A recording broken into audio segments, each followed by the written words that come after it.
Stephen Mansfield, New York Times bestselling author and speaker. Doug Tenaple, I'm the creator of Earthworm Jim. Tweet groups. I'm Victor Dweck. Joseph Carter, I'm the Mink Man. This is Dave Baker from Forged in Fire. This is Leanne Morgan. I'm a comedian, and this is why you should never Don't waste your time. Oh, you really should. listen to those darling, yummy Reverend and the Reprobate. Daily with us today is a guy that I met probably in the neighborhood of about 12, maybe 13 years ago when I was a lowly Team Impact employee. It is a guy with an amazing testimony and who, over the course of the years as I've watched his career, he's shifted from being in one arena where he did primarily public speaking into now facing head-on and is one of the heads of one of the biggest anti-human trafficking organizations in the world. Let me introduce to you the wonderful, fabulous, the very talented Mr. Sujo John. How are you, sir? It's great to be with you, Lucas. So the way that I first found out about you was through some speaking engagements that you had done. And I was really drawn to you, not just because you're a very dynamic speaker, but also because of your story. And I know we've got the 20th anniversary of 9/11 coming up in the middle of September. You were, if I'm not mistaken, you were actually in New York during 9/11 and were in one of the towers. Can you tell us that story? Yes, me and my wife, we both worked at the World Trade Center. I used to work on the 81st floor of the North Tower, and my wife would work on the 71st floor of the South Tower. Oh, wow. So yes, as this anniversary date has come, America and the world is reflecting on this tragedy that happened almost 20 years ago. But interestingly, this week, as we reflect on this tragedy, we are also thinking about what's going on in Afghanistan, and with thousands of Americans that died there, they went to fight for the cause of freedom.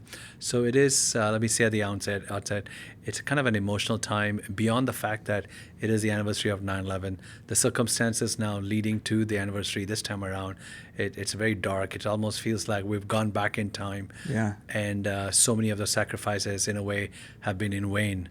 So it's a very heavy week as we think of 9/11. So to go into my story, that morning started off as just like any other day. In fact, it was a clear, cloudless day in New York City. I leave home in northern New Jersey, make my way into the city. It's 8:05 in the morning. And I write an email to someone, a friend of mine, saying, something's happening to me. I know there's a call of God upon my life. I want to be used of God.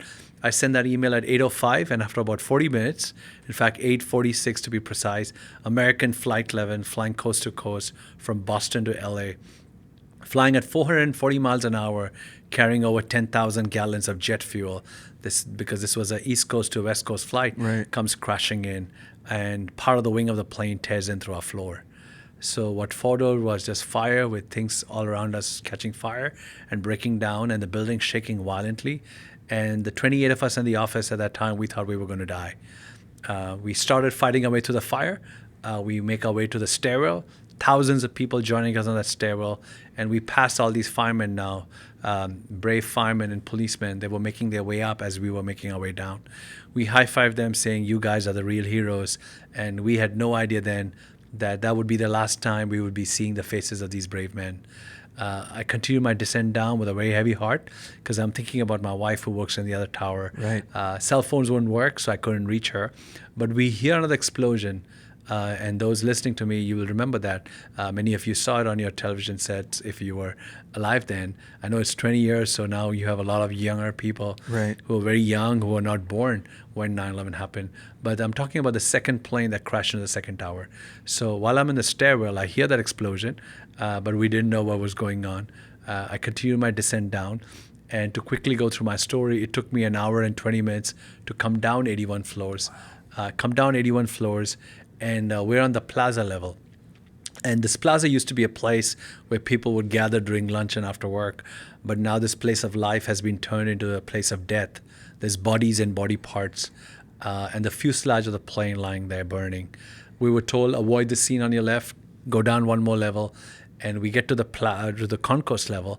And that's when I walk to the South Tower, thinking I might find my wife. And that's when the unthinkable happens. The South Tower begins to implode and collapse around me. So that's when I said, God, you gave me this opportunity to come down 81 floors, but death has finally got a hold of me. I'm with 15, 20 people. We prayed together what I thought would be our last prayer. and we were buried in that debris. And after about 15, 20 minutes, I feel someone pulled me. I was lying there thinking I'm going to die, but someone pulls me. I began to pull him, and he tells me he's with the FBI. And we both told each other that we were people of faith, and we were thinking that would be our final moments on earth. And something miraculous happens. I begin to see a red light flashing through the soot and the smoke. So I turn to that guy saying, that's the street level. We've got to make our way towards that light. So we start crawling our way towards that light. And that's when things got a little bit more clearer. But this man says, I got to go back, get more people. He runs back, and the North Tower collapsed on him. This brave American hero died that day. He's left behind 4 children and a wife. So I'm out of the debris. Both the towers have collapsed. Dust, debris, just rising out of ground zero, and people are still running. And I'm angry on the streets of New York, thinking my wife is gone, I'd spent hours thinking she was gone, angry, confused, bitter. When I felt led that I should walk into a store, I walked into a store, and by then it was around Canal Street, for those who are familiar with downtown New York. And there was a store, and I was actually literally almost trying to get into a store when a girl from the store, she sees me, and she comes out, pulls me in, and shuts the door and started removing glass from my hair. And she says, let me call your family for you. And I told her I have no family. My wife is gone. But my cell phone begins to ring for the very first time that day in that girl's hand. She hands me back my phone. I flip my phone, and it's my wife's caller ID. Wow. And it was just an amazing moment when I really believed that she was spared. We told each other where we could meet, and it was an amazing moment when we realized that truly our lives were spared. And she shares with me her story. She was late to work by 2 minutes, and that's what spared her life. She gets off the last E train that made its way to the basement of the building. By then, the North Tower was hit. So she's pushed out of the building. She sees people jumping out of the building, and she thought I could be one of them. And to make things worse for her, the night before September 10th, actually, she was falling asleep. I tried to wake her up, and I said, I got to talk to you about something. And she's like, what is it? I said, it's called death. And she's like, why do you want to talk about death? Well, I said, well, there's a child on the way, and today I signed up a life insurance policy. So if something were to happen to me, this is the number you need to call. This is the paperwork. We'll never talk about it again. And that was my last real conversation with my wife. And the next day in the morning, she was still kind of sleeping, and so I told her, said goodbye to her, and left home and headed into the city. So she's thinking about all that, and she's thinking I'm gone.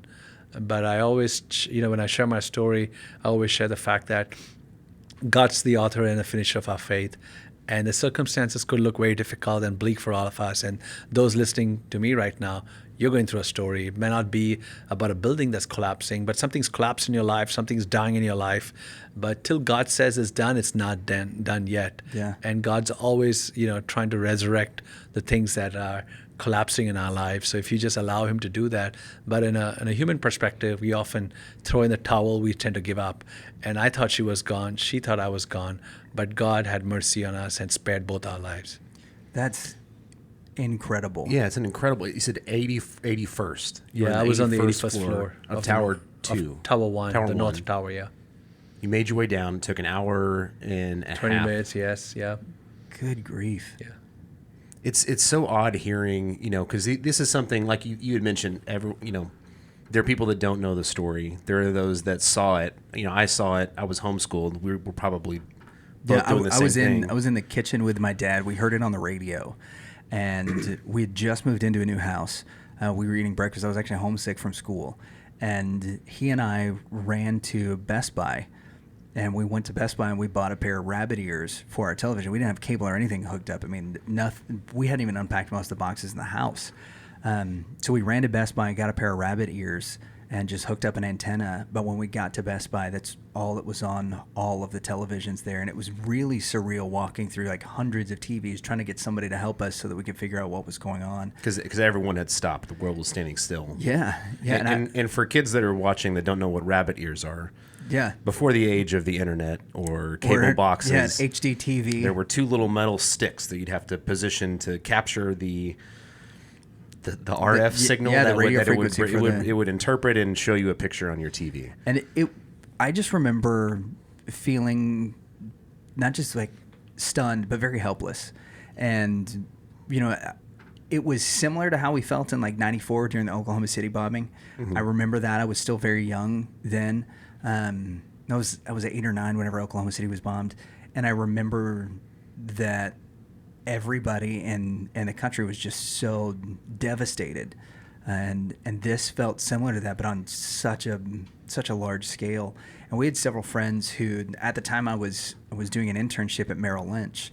And so we had friends that when we went to the Merrill Lynch offices, that everybody was trying to get a hold of somebody in New York, because we had offices in New York and both the towers, as people were trying to make trades. And that's where a lot of the guys that had just recently done a training or had just recently enrolled for a training, they were actually going up to New Jersey, and they had a day that they were supposed to spend in New York, and none of us knew what day that was. And so we're all panicked, hoping that we can, find them and see them again.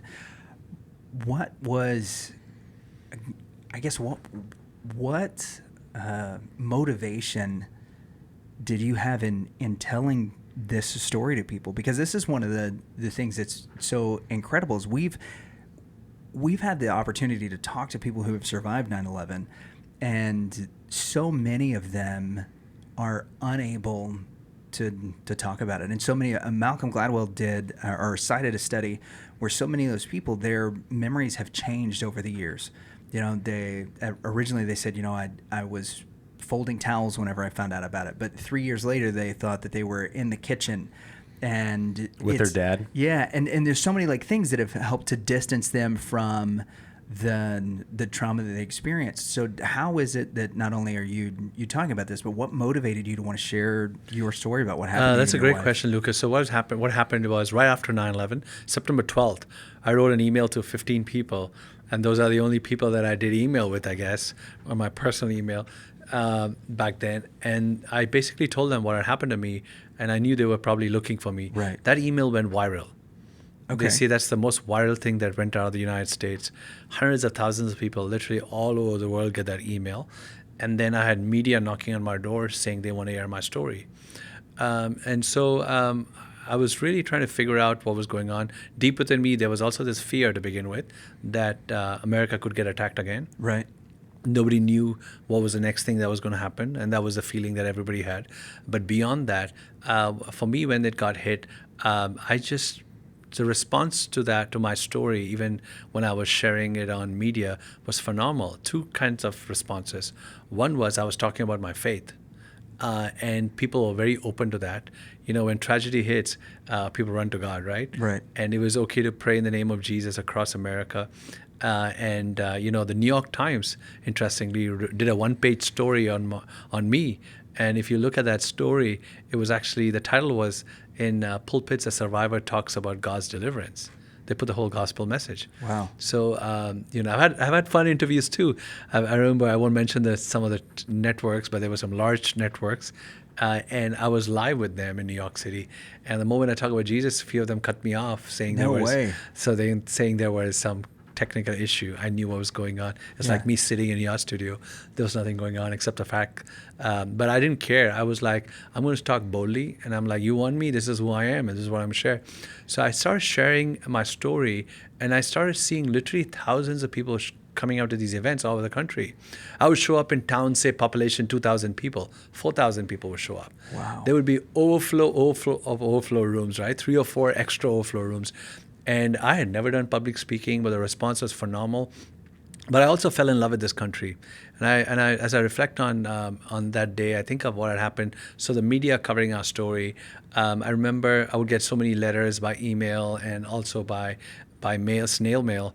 And I remember as I would share that story back then about my wife still being pregnant and we were expecting our first child, I remember some lady from somewhere sent us a package, and what it was she had started quilting when she heard my story, and she had made a quilt for my unborn son. No way. And it had the whole freedom theme and the flag, and there are small things, but things like that just made me so much more accepted in this country and made me just fall in love and deeper with this country. And as America was kind of wondering, like, who caused 9/11? What was behind it? Honestly, Americans are clueless. I remember once a coworker friend of mine who actually has a pretty good degree. I remember opening up the map and asking me, can you show me where Afghanistan is? Yeah. Yeah. And I was like, are you kidding me? Like, you don't know where Afghanistan is? A lot of people don't know what Islam stood for, didn't know what terrorism was all for. America was its own bubble, right? We felt like we are safe. We have two coasts to protect us. The Cold War has waned off, and America is invincible. We know what's on the Wendy's dollar menu, but that's that's outside kind of of that. Outside of that, 20 years ago, what was Yeah. going on in the Middle East aside from world. Israel was likely nothing. Yes. And so I felt that it was important for me as an immigrant that came to America, fell in love with this country. I felt it was important for me to tell America or remind America what this country has been founded on. So that was my own journey. Living in the Northeast, it was easy. I remember reading about the Great Awakenings and going and visiting places across New England and being in those historical places where amazing moves of God happened, and then studying about the founding fathers of this country. And as I exposed myself to all of that, I was like, wow, now I understand why America is blessed. Right. Like, so when you are not living in this country, when you're living in this country, you probably think everyone is blessed like America is. No, that's not true. But when you live outside of America, and when you've never traveled here, you watch stuff on television about America, you read about America, and you wonder, why is America so blessed? So now that I was living in this country, and as I exposed myself to these reasons as to why America was blessed, I found out 3 reasons which I strongly believe in to this day why this country is so blessed. Firstly, this country has been founded on nothing less and nothing more but the gospel. And God will bless foundations based on that. I believe that the American civilization was built and God raised it up for the end times of the gospel. And secondly, America's love for the cause of missions. I raise hundreds of thousands and millions of dollars. I've raised millions of dollars for America, and I've taken that to so many nations around the world to bring freedom to women and children, to build churches and schools. So the American generosity, it lives on. And what the Bible has something to say to that. The Bible says when you give to the poor, you lend to the Lord. Yeah. And God will not. God will always have a special blessing upon a nation, a people group that will actually will believe in that generosity. And thirdly, America's love for the cause of Israel. This country has stood for the cause of Israel, and the Bible, it's not me, the Bible says, I will bless those that will bless you, as a pronouncement over Israel. And so I began to understand these things, and I just fell in love with this country, and I felt like, wow. And as I started reading about this country, I was like, okay, faith spans across the generations in America. You see this picture of a grandfather walking a little toddler grandson, granddaughter to Sunday school. That was the image of America. And I just began to realize that as America was kicking God out of the public square, you kicked him out of the court system, you kicked God out of the school system, you kicked God out of the government, and you're basically kicking God out of everywhere. And I'm like, what will it take for America to wake up? And I just felt like perhaps as someone who came from a different culture and just fall in love with this country, I felt like it was important for me to use my story as a platform to kind of tell people to turn towards God, but also remind this country on its foundation. So I've done that for now 20 years. So it's a very, beyond the 9/11, it's also an emotional week for me. The fact that God could use someone like me, just a broken person, flawed, and the last 20 years, the story has become a platform for me to share the bigger story. One of the things I've often heard from people who have gone to see you speak is that you have helped them get closure on 9/11. Hearing somebody that was there kind of helps them to mentally and emotionally heal from it, not just the people who weren't there, but also in processing grief for people who actually were in New York, whether they lived there at the time, where they lost friends or family members or whatever. What do you think it is about your story that helps people process that grief? So, a great question. Now, by the way, obviously for those who lived in New York, it affected them deeply. Everybody knew someone that died that day. But like you said earlier, everybody watched it. Every American was hit, shaken to its core. And beyond it being just an American story, it was the World Trade Center that got hit. Yeah. So there were literally people from all over the world that died that day. 200 Brits died in that attack. There were people from literally every country in the world that worked at the World Trade Center, so they died. So it's more of an international event than just a national event. And so the world also watched it. They say it's the most watched tragedy. So everybody watched it, whichever time zone you lived in. So it's had a deep impact upon people. So hearing a survivor talk about it, I kind of talk about my own personal story. But my goal when I share my story is also, my story is just a platform. There's no other reason for me to share my story except that I'm trying to get somewhere with my story. And it's to challenge people about their own stories, about when you go through the storms of life, how can you deal with that? And my experience is my faith. I leaned on my faith on 9/11. So my whole thing is, how do you go through the storms of life? It could be brokenness because of a failed marriage. It could be brokenness because of, poverty or sickness or loss of a loved one. We all go through these storms of life. And, I haven't through a story. We all have stories. Life is a summation of stories and experiences. But when God steps into the story, you have it's like you have a superpower to kind of tag on to, and God can carry you through your storm. We all have mountaintops and valleys. So when I share my story, beyond the details of 9/11, what I experienced that day, my goal, honestly, Lucas, is to get people to think of their own story that they're dealing with at that moment, and to know that there's always hope. I talk about red light that flashed through the smoke and the dust, and it was a flashing light from an ambulance. But analogy to that is, there is a light always looking out for us, the light of the cross. And you're never too far from that light. You could think that you're far away, but the moment you're thinking you're furthest away, you're probably the closest to him. And so it's just the way of, because of 9/11, people wanted to hear my story. And it was just a great platform for me to share his love story. That's all it was. But I think, when you talk about helping people beyond generally, it was, and again, I'm very emotional about this the last few weeks, thinking about what's going on in Afghanistan. Mm-hmm. So I had so many people that have come across my path since 9/11, especially in those first 4 or 5 years. I would show up in events all over the country, and there would be widows, fathers, mothers, brothers, sisters, children, who would say, and they would say these words to me. They said, some of them they would arrange for me to meet them before the event, and we would meet in a green room, and they would say, I'm not sure if I can handle your story, but I still had to come. Yeah. I had to come and hear you because my son, my daughter, my wife, my husband died in Afghanistan. And so they sit through my story, and at the end of the story, they would come up to me. Many of them would be just speechless. They would just have tears in their eyes, and they would give me these tight hugs. And I remember the words of some of these parents who say, I know that my sons did not die in vain. And for me, these last 2 weeks, these words have been really haunting me because I wonder, I don't know these people. And literally, it was not a few. Yeah. It was literally hundreds of these people. I could be speaking in one community and people would drive hours to hear, because that was a catalyst. A lot of young men and women, they were in high school or they were just sitting around their kitchen table. They watched on television, America was attacked, and the first response they did was sign up. They went and enlisted and fought for America. And with this chaos and the way this has been handled, not to get political, but it's almost a slap on the face of the memories of these men and women who gave it all, never came back. 2,400 Americans died in Afghanistan. So many of them came back with having left a part of their bodies there, or emotionally going through, having gone through such stuff. So when you asked about did it give them closure, till this week I probably thought they did, but now watching everything that these men went and fought for and died for, just being destroyed by, I don't know if I should say this, but I'm just very tempted to say a bunch of idiots. Yeah. It's very heartbreaking.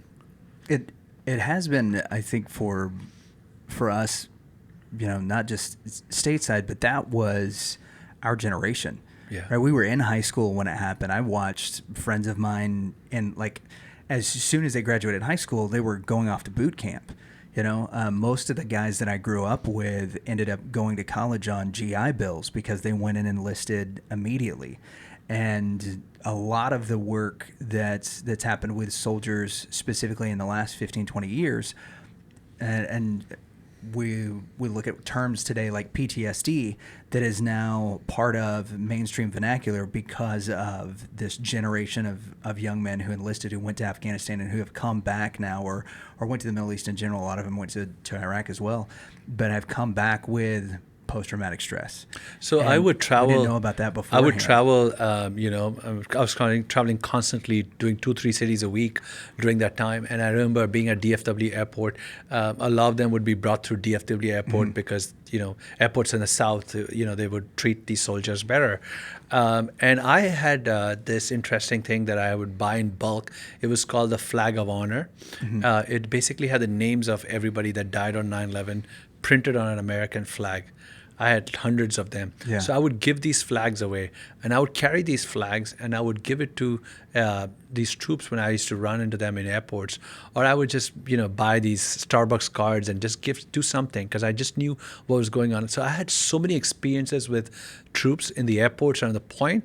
And I want to share one story that I just thought about actually a couple of days ago. I will never forget. I'm upgraded. I'm sitting in business class, and then there's this young guy from somewhere in Georgia. Who's upgraded, and he's wearing the American. He's in uniform. He's actually heading to Afghanistan. It's actually his second tour of Afghanistan, or third tour, and he sat next to me, and he was just broken. And the alcohol came, and he kept drinking. And I just asked him. I said, "Man, what's going on? Why do you have to drink so much? You're wearing the uniform." And I just said it in a nice way. So he said, in my life, all I've known is brokenness.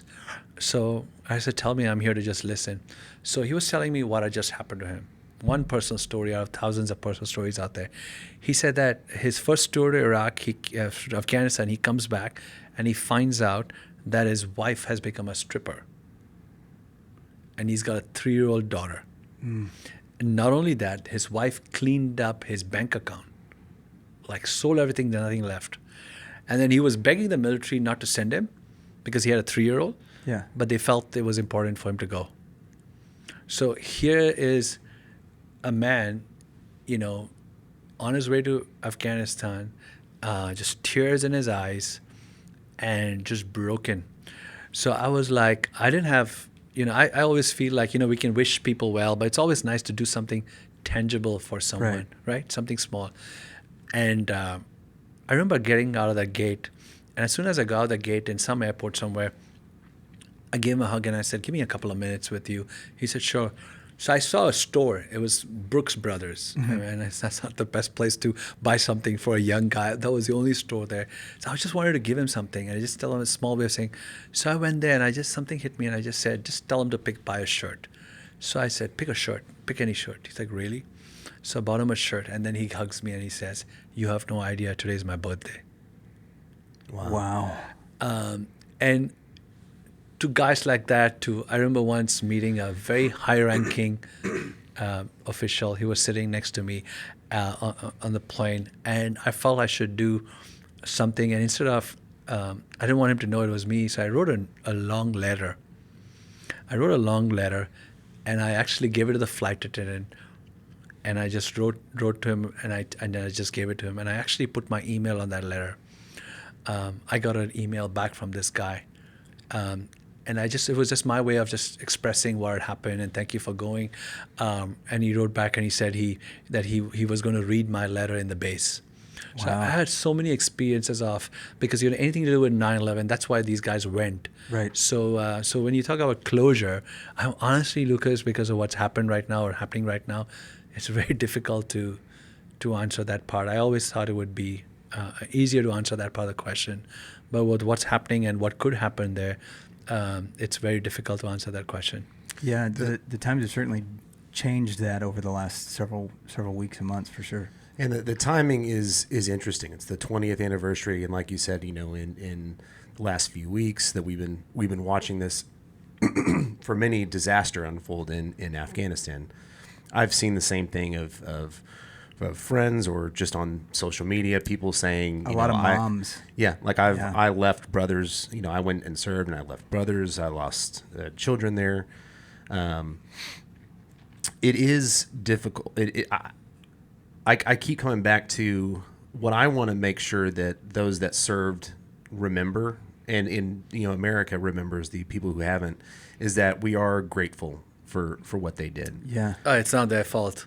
And one thing for sure, because of what they did, for 20 years, America has been safe. Yep.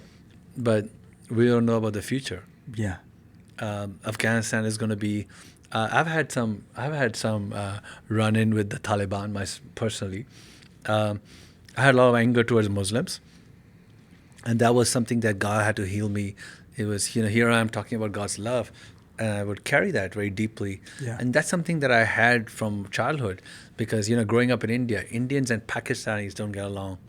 No, They just hate each other. there was a recent viral video that just went out where there are children at an elementary school, and they're saying that this lady's asking what they want to do when they grow up, and they're screaming that they're going to be in the Pakistan army and they're going to destroy India, and these are like elementary school age kids. It's terrifying. So I grew up with that kind of thing. And then 9/11 happens, and knowing that Khalid Sheikh Mohammed, who plotted the whole thing, was from Pakistan, and Pakistan being complicit with this whole thing and playing games with America.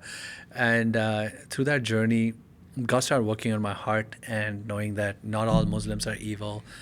They just need to be introduced to the love of Christ. I went to Pakistan and to do an outreach, and it so turned out that it was in 2004, and Taliban was running wild. The same group, what is in Afghanistan, there is Taliban also in Pakistan, and they're connected with the ISI and with the government there. And the American journalist Daniel Pearl was just killed in Pakistan, in Karachi, and it was right around the middle of that. I used to hear these bombs going off, but the hunger for the gospel was just amazing. But the last night, these Taliban guys, they stormed into the grounds where we were having the service, and they threatened, and I was taken away to a place of safety. And then that night, they burned homes of 10 Christian families in Karachi, Pakistan. So this ideology and these people that you're dealing with, they're terrorists. Yeah. And the fact that they now have our money, and to see these guys driving around on American Ford trucks and Humvees is just Not to mention the military equipment. All the equipment, Night billions of vision dollars. goggles and the billions of equipment. Why would they not bomb everything before they leave, or burn it, rather than these guys have access to it?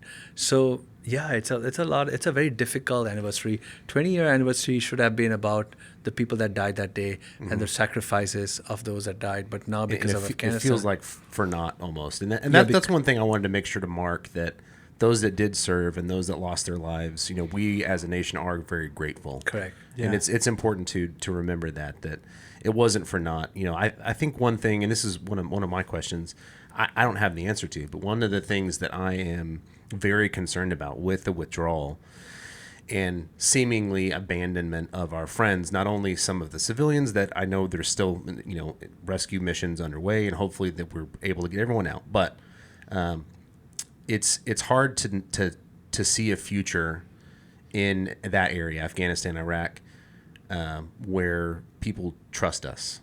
Yeah. So how do we regain the trust of the people for the next time that we want to help, and we need interpreters, we need guides?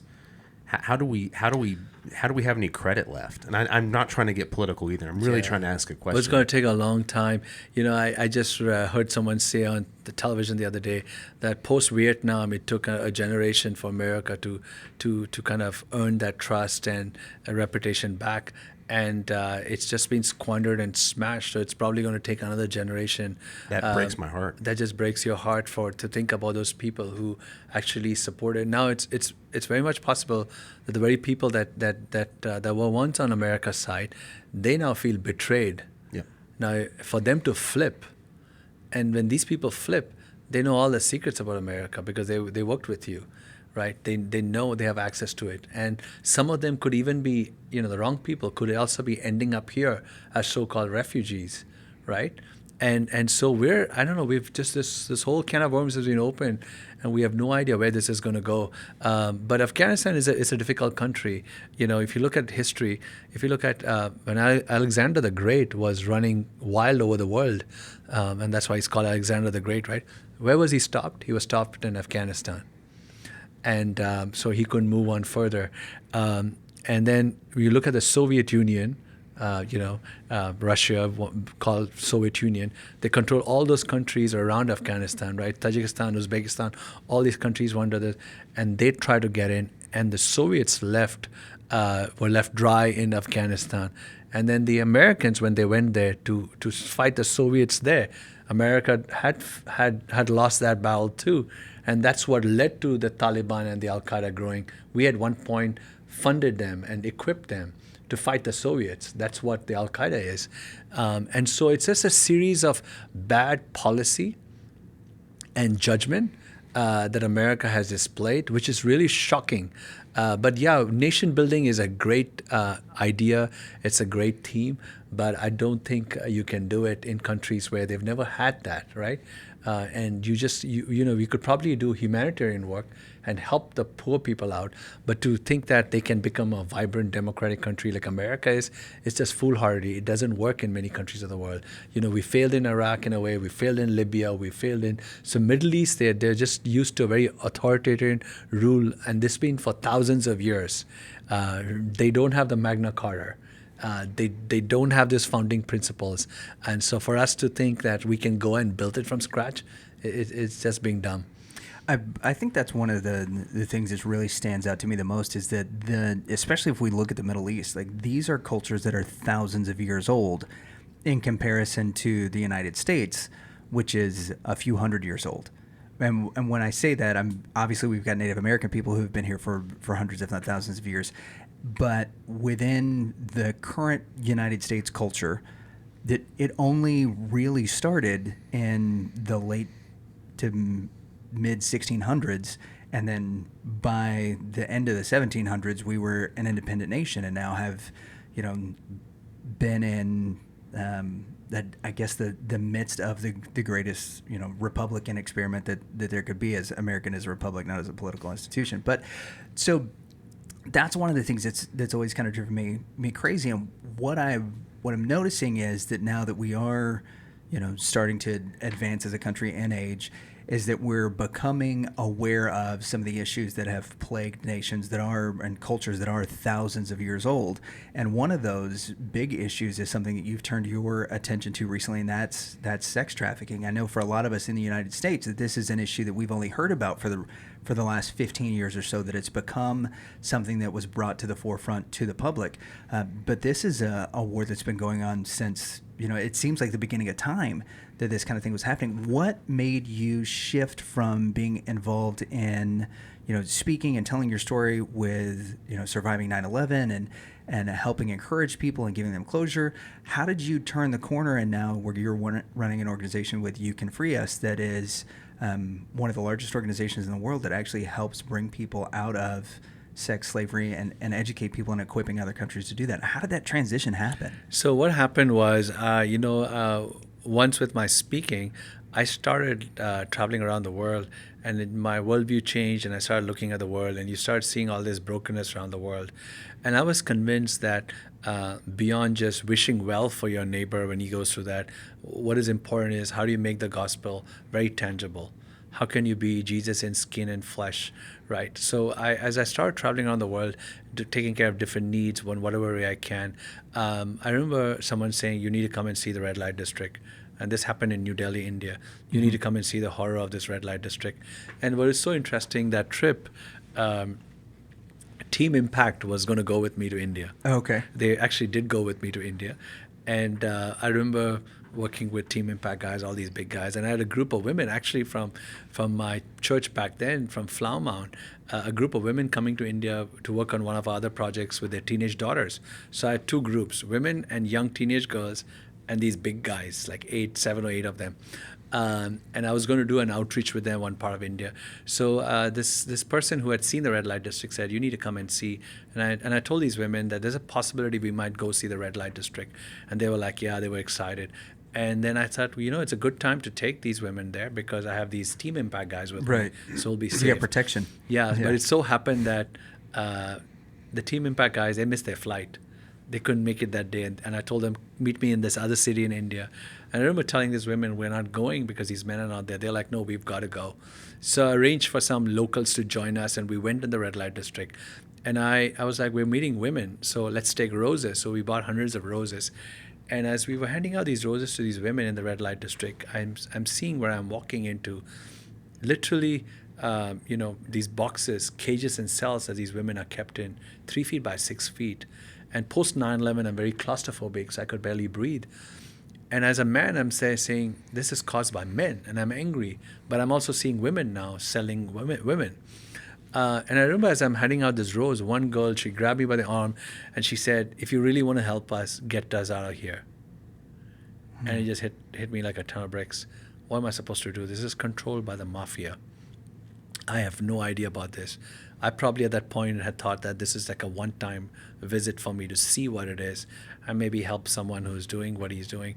But in the middle of that, as I'm thinking about why am I here, I just feel I was taken back to what I had experienced on 9/11, where I was buried and I was stuck, trapped, thinking nobody's ever going to find out that I've died here or the spot I've died. And this is my end of my story. And I'm thinking, I know what it is to be trapped. These women have been trapped for years. And I, just like that FBI agent who rescued me, I just felt this voice speaking to me saying, 2 things that I've done for you, I want you to be doing for these women, spiritually rescuing them and physically rescuing them. So I just felt like because of my speaking, I had a platform, I could come back to America and talk about this issue. But just seeing something, the problem of human trafficking, I know, Lucas, you're exposed to this and you know this and you're doing what you can to fight this locally. A problem like human trafficking is not something like people like to talk about. Right. But once you see it, you cannot unsee it. It is so dark. And when we started this almost 12 years ago, the conversations were about human trafficking happening in Asia, in Europe, in other parts of Eastern Europe, and South America. But now it's happening in America. Yeah. In 2019, the State Department said that of all the countries in the world, human trafficking is at its worst in America. So we rank very, very high. Just before, coming into your studio to record this, I just saw a news story of a lady in Detroit who was just sentenced for selling her own 6-year-old child for meth. So this is a problem across America and across the world. And it's taken, it's a hidden crime in many places, but it's very open in many places. So it's truly one of the darkest evils of our times, where people are actually being sold as if they were a commodity. And the interesting part is, I think Jesus has a heart for broken women. And my experience of working with these broken women, they connect with Jesus in the most unique way. And if you look at the life story of Jesus, he was also sold. Right? He was sold for money. Yeah. For silver. And then if you look even in his genealogy through his earthly father, Joseph, you see Rahab the harlot. So throughout the gospel narrative, from the Old Testament and New Story, it's a story of redemption, how God redeemed. And I think that's the gospel story. God steps into this world, which is the slave market, where you and I were slaves of sin. And God steps in to rescue and redeem humanity. And then if we say we're called to do what Jesus did, then you're called to go set these women free, not just give lip service, but actually do something about this problem. So that was behind it. And I get to be the one setting out the vision and lead this. But I have a phenomenal group of staff, and which is so amazing about this problem of human trafficking. On one end, you see the horror and you see the darkness and you see these men and women that deny people of their basic human rights and do horrible things to them. On the other hand, you see passionate men and women who are willing to do whatever they can to rescue even one. Yeah. Just walking into your studio, I just got a message from one of my dear friends, and he said, hey, I have a check for you. And when he told me the amount, that's the largest single donation You Can Free Us has ever got. And so I sent him an email saying thank you, and I copied him with this email to my board members. And his response was, if this chunk of money is going to just save one person physically or spiritually, it's worth it. Yeah. So I'm just so happy that there are people who feel like every human is worth it, right?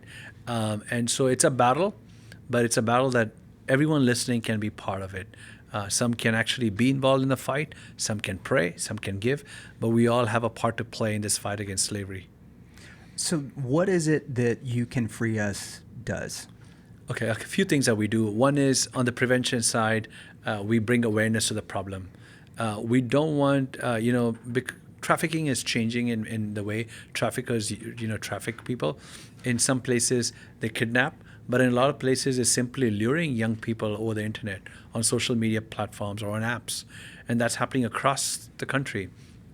And so it's important to bring awareness, because a lot of parents have kind of, given technology to their kids and nothing wrong with it. And post-COVID, even more, like our kids are online a lot. But traffickers are on those social media platforms, luring them and trafficking them. So it was important to bring awareness so that parents are aware of it. And how do you leverage technology for good? And how do you recognize the bad that's being done on technology? So we put a curriculum together called Libertas, which goal is to educate people on that, to also raise a generation of boys that will respect and honor women, because it's a demand and supply problem. Right. As long as there's a demand, there will be a supply. So how do we choke the demand? The only way you can choke the demand is by raising up a generation of men that will respect women. This problem will go away. So we have this curriculum that is in a book form, and we're trying to go digital. And we have launched it in different parts of the world of educating young people on this problem of trafficking. But more importantly, in the fight against slavery, we have two parts. One that focuses on forced child labor. And by the way, that's a big problem. 172 million children globally are caught up in child labor. And the definition of child labor is if a child is denied, access to education, but forced to work. If a child is forced to work in an environment that's hazardous for him, or extremely long hours of work, which is harmful for his development, that's considered slavery or child labor. And there's 170 million kids globally. Wow. And we buy goods and services that's been touched by slavery. So we have a division that goes and rescues these children and looks for them. Then the other part, which is our bigger part, is rescuing women and young girls who are sold into the red light districts of the world. So we have a tactical team that works on planning the rescues them, and then the rehabilitation part. The rescue may sound very sexy, everybody likes to talk about it. Oh, so many rescued. But that's just the start. They are just so broken. So the success is when you truly rehabilitate a woman and she goes back into society, having healed and having found the purpose for which she was created. So it's a long process, almost 2 years. So they stay with us. They come with just their clothes on their back, completely broken. So they go through all kinds of therapy. We give them life skills, and then they re-enter society. At times, we reunite them with their loved ones. Wow. If their family has not been instrumental in trafficking them, then it's a good thing for them to be around their family. Unfortunately, in many cases, the family members have sold them. I was just working on a story just today. Her boyfriend sold her. So it's a story of someone, usually trafficking anywhere in the world, is a young girl puts her trust in someone. It could be a loved one or a family or neighbor that they've known for a long time, or someone they just met over a very short period of time, and it could even be online. And she took a chance on someone. Someone promised them a job. Someone promised them a modeling contract. Someone promised them love. But it was just a way of trafficking them and selling them for money. And it's just, this problem has just grown exponentially for a few reasons. One is the access of technology and how traffickers are using technology to sell and to also lure women in, right?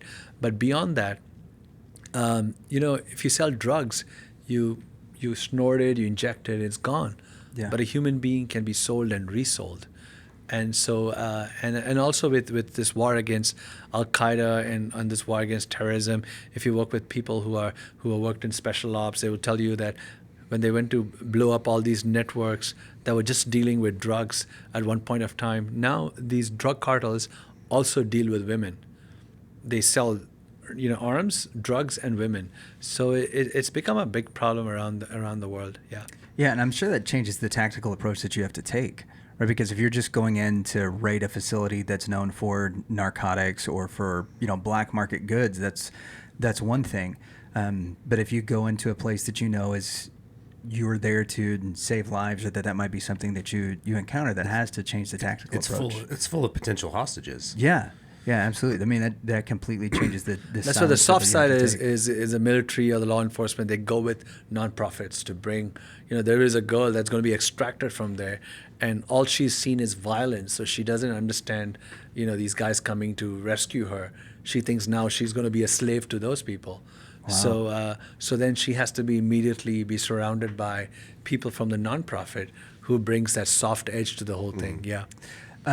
One of the things that I've really appreciated in the book, because I've read Libertas, it's a curriculum that we are going to try and get into our local school systems because we think it's been really impactful on those of us who have read it. It gives a great education on not just what trafficking is, but also it puts the power in the hands of young people to be able to recognize when things are off, for a better way to put it. You've talked a lot about social media and how certain aspects and like technology has changed the game. What is it that as a parent or maybe I'm a teenager or I'm in college now, what are some things that I can look at and say, you know what, this interaction that I'm having seems more like, to use the term that's used in the industry, it seems more like grooming than just a person having interest in me. What are some red flags and some things that So we can what some look of the at? things that parents have to be involved in the lives of their kids, especially when they've handed them technology. And so I have 3 kids. I have a 19-year-old, I have a 15-year-old, and a 10-year-old.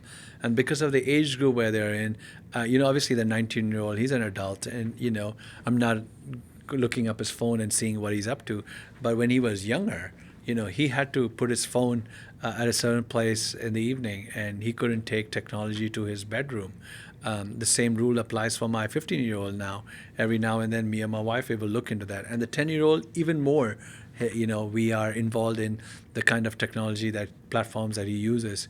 And so I think parents have to be involved. I tell parents that you pay the cell phone bills for your kids, so it's all right to look into the phones of your kids. Yeah. There has to be that kind of an oversight. So if that happens, I think you're going to mitigate this a lot. And also, parents may not do social media, but get on those social media posts of your kids and see who's following them, who's commenting on them, and have that conversation going between. Sadly, when parents are not involved in the life of these kids, that's when they're looking for hope or trust in someone else, and this happens. That's a big way to go. The other thing is to install some kind of filters on your computers, also on your phones, which can be done for phones too. And also a way of tracking your kids. I think it's important to do that. We have something called Life360. Mm-hmm. Which is a great app. Any point, everyone knows who is where, right? And so these are, unfortunately, our world has become a very dangerous place. Even our communities, this thing can happen anywhere. You cannot say that this happens only in certain communities. It could happen anywhere. And so just being smart about technology and putting some controls and some accountability in place will go a long way. I hated the Life360 app when I first learned about it, Mm-hmm. because I have a very rebellious nature and I don't feel like anybody should know where I'm at any point in time. Like, I'm doing my thing. If you want to get a hold of me, I'll talk to you on my terms. And now it's just turned into, exactly, Mom. But now it's turned into one of the things like it's very casual for my wife and I now when we use that. It changes when you get married and when you have children. Yeah, it really does. Knowing that, if she's running late, and she's doing something at school or whatever, just popping on there. If I can't get a text message back, I'm like, oh, okay, well, she's still at work. She probably got caught here. Or if she's at Chick-fil-A, be like, hey, pick up some waffle fries. It's cheat day. So there are those kind of things that make it very, very casual. But it's incredibly important for parents to be able to do those kinds of things, because from the research that we've heard about in the organizations that I'm involved in, is that it's elementary school and junior high kids that are really being targeted the heaviest, because 1, they're the most trusting, and 2, they're the easiest to get alone because they're trusting, but also especially during the time of COVID, they're dumb smart. Yeah. They're smart enough to be able to get mom's trust to go outside, and dumb enough to potentially trust somebody that they shouldn't. Exactly, Correct. And it's this weird exchange. So Trademark. Dumb smart. Dumb smart. Rev and Rep. Trademark. So what are you finding with, You Can Free Us, with kids, that age, when you guys are going in and rescuing them? What is it that you're having to do in the rehabilitation process to help them to begin to trust people again? What does that look like? The trauma that these victims of modern slavery go through, it's very hard to put in words. It's very hard for you and I to even try to even comprehend a trauma of. I always do this math when I explain this problem, right? This is a global average. A victim of sex trafficking has to sleep with 30 to 40 men every single night. That's the same number even in America, 30 men a day. Right? So you do the math. I always tell people in audiences, pull out your phones and use the calculator on your phones. So 30 times 30, it's 900 men will violate one girl a month, right? Times 12. And typically they're in the red light district for almost 20 years. So it's close to 250,000 men would have violated a woman. So you can only imagine if a girl is in the red light district for 20 years, or she's been in the sex industry for 20 years, about 250,000 men could have possibly slept with her. And what that does emotionally, physically, and to your soul, it's just very difficult. So that's why I mentioned earlier, the rehabilitation is a very difficult process. The rescue may sound dramatic, but it's actually a more easier process. It's a one-off thing, or you plan for 2 months and then you go bust them. But the rehabilitation takes a long, long time. I think just the fact that they have been violated and people have promised them stuff, winning their trust takes time. But love always wins, right? You show them genuine love. So beyond all the therapeutic stuff that we do and the therapy, it's just loving on them unconditionally and opening up their way of thinking that their life is not over yet. They think that their life is over yet. So when people go through stuff in life, right, you could lose it all. But if you lose hope, you've lost everything. Yeah. It's very hard to resurrect someone who's lost hope. But if there's some hope that there could be a new morning, that there could be some light at the end of the tunnel, then it's easy to resuscitate a human being. And so that's the thing. So with those who have left all hope and abandoned, then they're dead. They're just like they're dead wood. But if there's some hope, you can rekindle them. And that's the beauty also of a human being, right? That we could have gone through all kinds of traumatic experiences, but in the right atmosphere, in the right environment, and obviously faith is a big part of it, you could rejuvenate someone. All things can become new. So we explain to them that whatever they've been through, they don't need to live a life of shame. It was not their fault. It was just somebody who did this on them. That although they've been through such incredible trauma, that their future can be a future of hope. It can be a story of new beginnings. So we have this thing, and I found this in scripture one day, and I actually used this, and we actually are having a big plaque on our walls in front of our training center. It says, life stories are being rewritten here. And that's the beautiful part of life. Every life story can be rewritten. Yeah. Even those that are listening to us right now, right? Whatever they've been through, like I said earlier, your story is not done yet. Your story can be rewritten. It's just allowing your story to be rewritten, or exposing yourself to help, or us going and looking for these people who are actually waiting for somebody to come their way. So it is an incredibly difficult job, but our staff finds such fulfillment, and we have such hope. We have such amazing stories. I know you know Amber, who works on my team. I remember I was taking a trip to India. This was a few years ago, and I was to board a flight at 6 p.m. to London, and I was in the office, and my luggage was waiting to go, and I knew about this one girl in our project who was pregnant, and she wanted to abort this baby, and like, you can't do anything about it, and then if you're going to do that, then you can't stay with us, but then you're an adult, we can't stop you from not doing it. So, but we try our best to try to convince her, but she didn't want anything to do with it.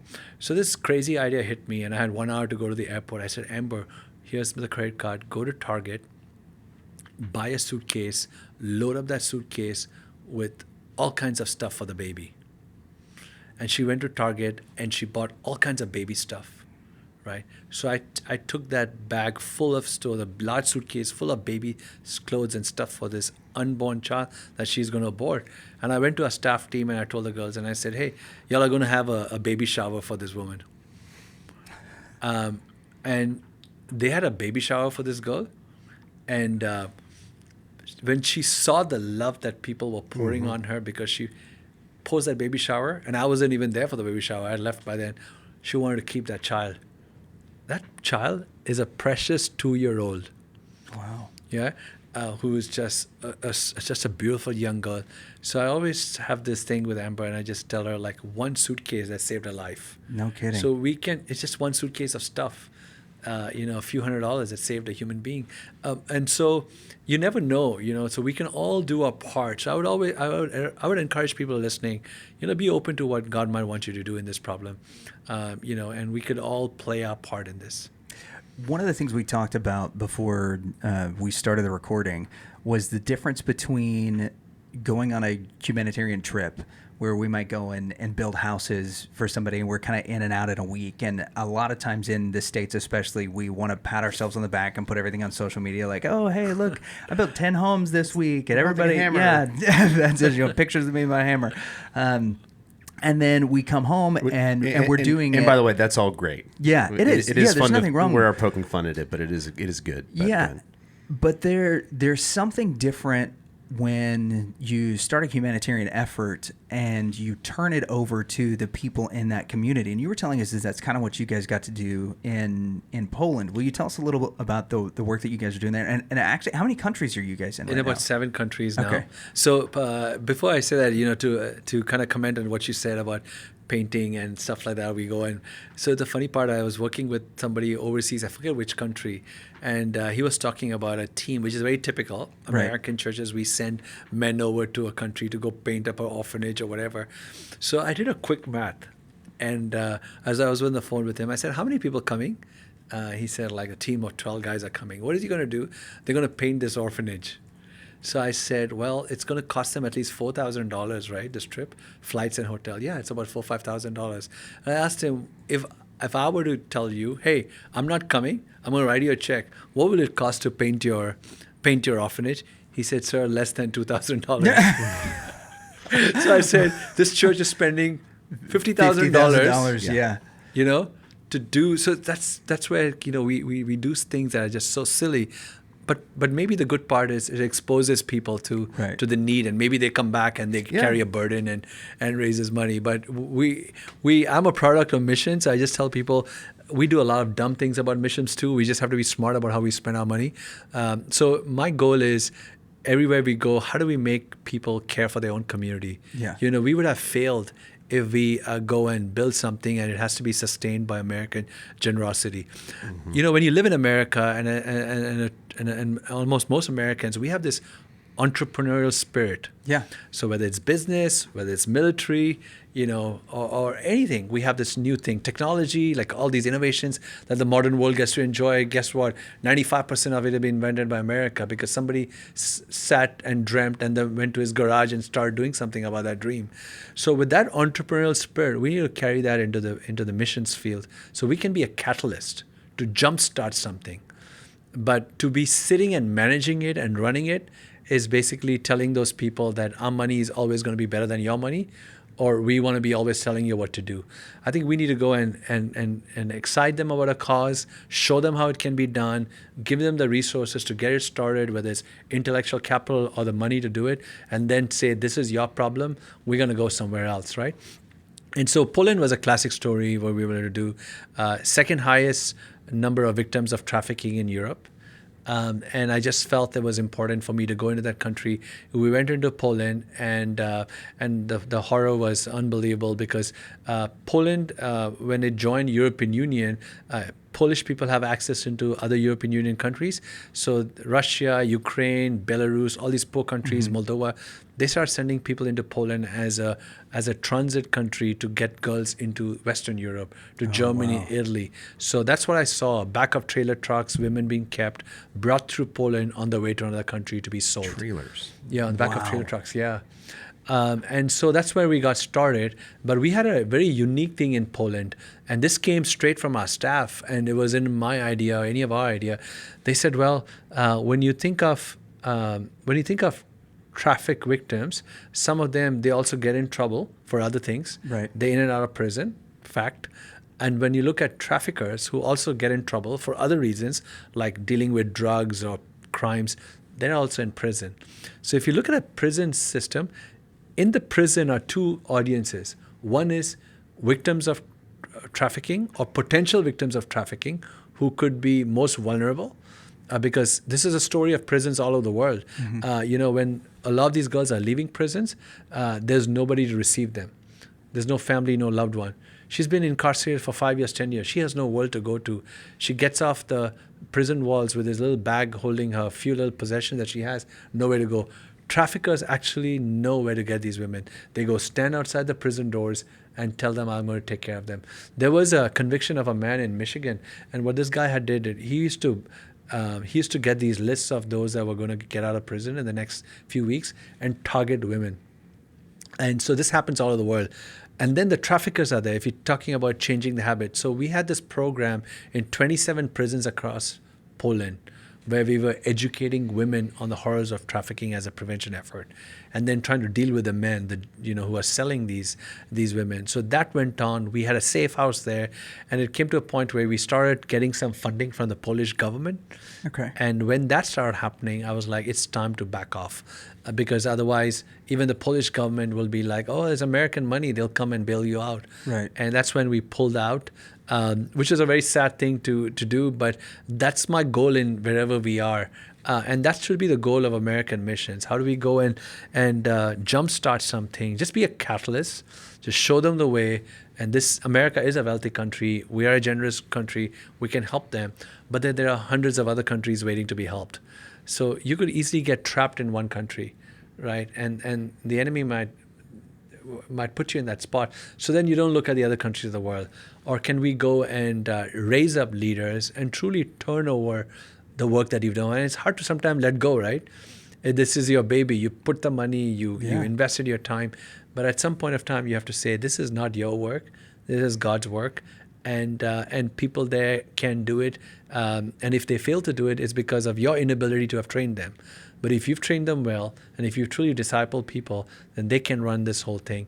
And you can help them whenever you can help them. But we don't have to be the ones actually doing it. It's like that old saying, we hear it all the time, give a man a fish, he eats for a day, teach a man to fish, they eat for a lifetime.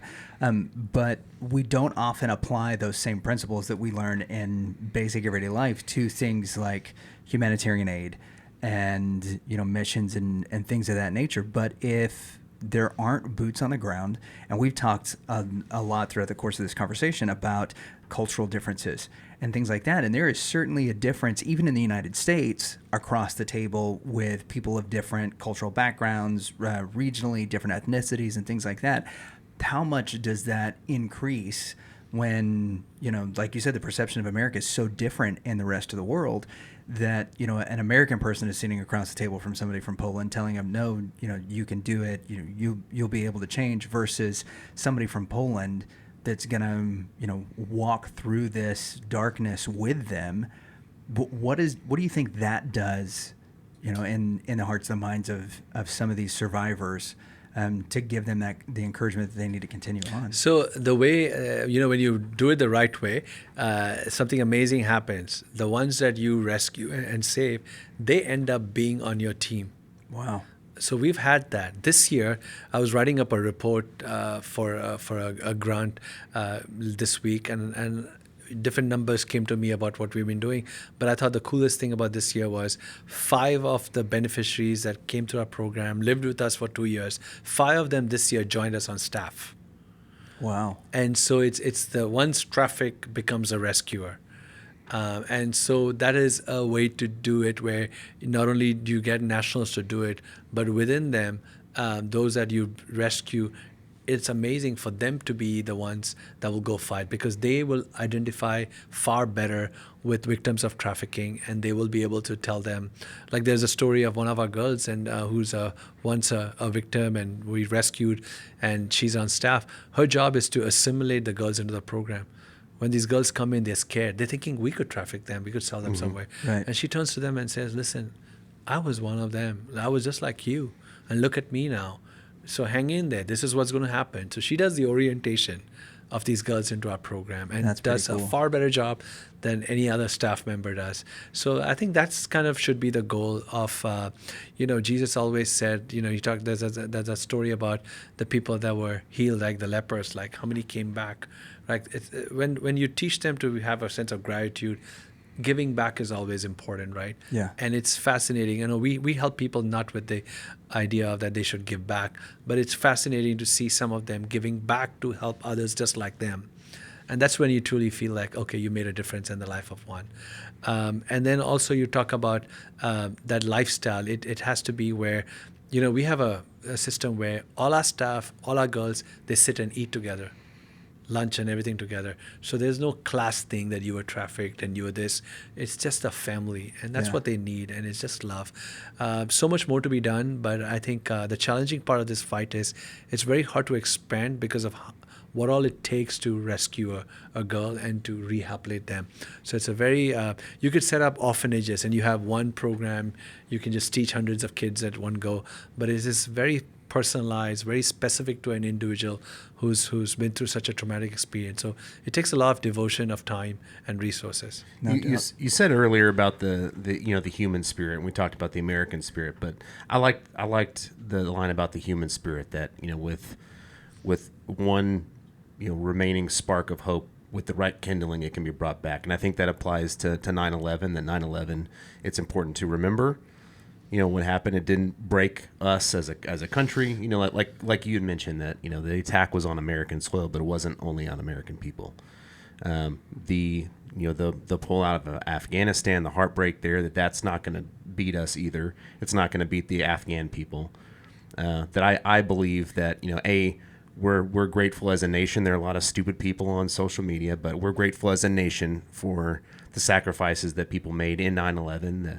The firefighters and the policemen running in to save people who ended up losing their lives, and the soldiers that went to go extinguish this evil. That the fight's not over, and then the continuing fight of human trafficking. That those are some terrible numbers to hear. $150 billion in illegal funds in this illegal business, essentially. And like you mentioned, the potential of how many people could have violated some of these women in the red light districts. I don't understand how they have a spark left, but I'm glad to hear that there's a fight going on to add that kindling back. Yeah. Darkness can get as dark as it can get, but there's always light, and you just need someone to light a matchstick, and then light comes in, and light will dispel darkness. And so all it takes is some good people to stand up to evil. And it could be in Iraq, it could be in Afghanistan, it could be here locally, and to stand up and say, this is not going to happen on my watch, and I will be a gatekeeper for my generation. I will take guard, and I will do what I can, and I'm willing to sacrifice because I believe in this. And it's our faith that compels us, and faith without works is dead. And so it's time we do something about our faith. And that's what I tell people. It's very easy to quote stuff and read stuff and pray stuff. But some things that, we need to pray, but some things you don't need to pray. You just need to do it. Mm-hmm. Just be kind and generous. And that's kind of what God has taught me through my journey of 20 years. It's hard to believe it's 20 years because for those of us who've been through 9/11, we think about it every day. It's like, in the beginning, in the first few years, it was like it happened a few months ago. But now that it's 20 years, it feels like it happened a couple of years ago. But it's not distant memory. It's very fresh and real. Well, if people wanted to get involved in your organization, how would they go about doing so? They can go to youcanfreeus.org. That's youcanfreeus.org, or just look us up on social media and they can find out about us. Yeah, I would definitely encourage anybody to check out the book, Libertas. It's not your typical book on human trafficking or anti-sex slavery, because it's less a education about like the problem or how deep and dark everything's gotten. It is really a curriculum that's designed to make sure that people can come in and not just educate on it, but be able to arm themselves against these kind of things, and to arm your kids against it. It's an incredible piece of literature that you guys have put together. I can't recommend it highly enough. Like I said, we're going to our school district with it in hopes that they'll adopt it. And I would encourage any moms, dads, teachers, or people that are just passionate about it, pick up a copy for yourself, go through it, and you'll realize what an impact it can have if this gets into the hands of kids, to help them realize, the danger that's out there. It's not a scare tactic. Then there's nothing in the book that's like the war on drugs, right? When we went to DARE stuff, it was like, this is your brain on drugs and all that. That's not part of what this book is. My brain scrambled. Yeah, exactly.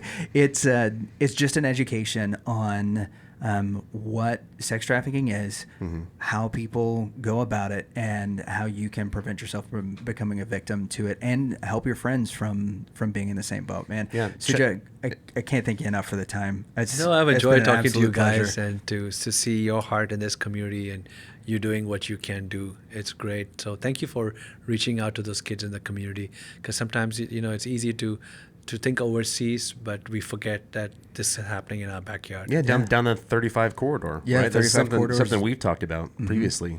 It's a gnarly place. Well, make sure you check out youcanfreeus.org to figure out how you can get involved. Check out Life360. Yeah, which I also didn't like at first, and my wife sold me. Well, if you obviously with the angle for my son of knowing where he's at, but right. She said, well, if you get it when you leave the office, I'll get notified and I can have dinner ready. And I was like, that's all you had to say. There you go. Suja, thanks so much for your time, man. Thank you.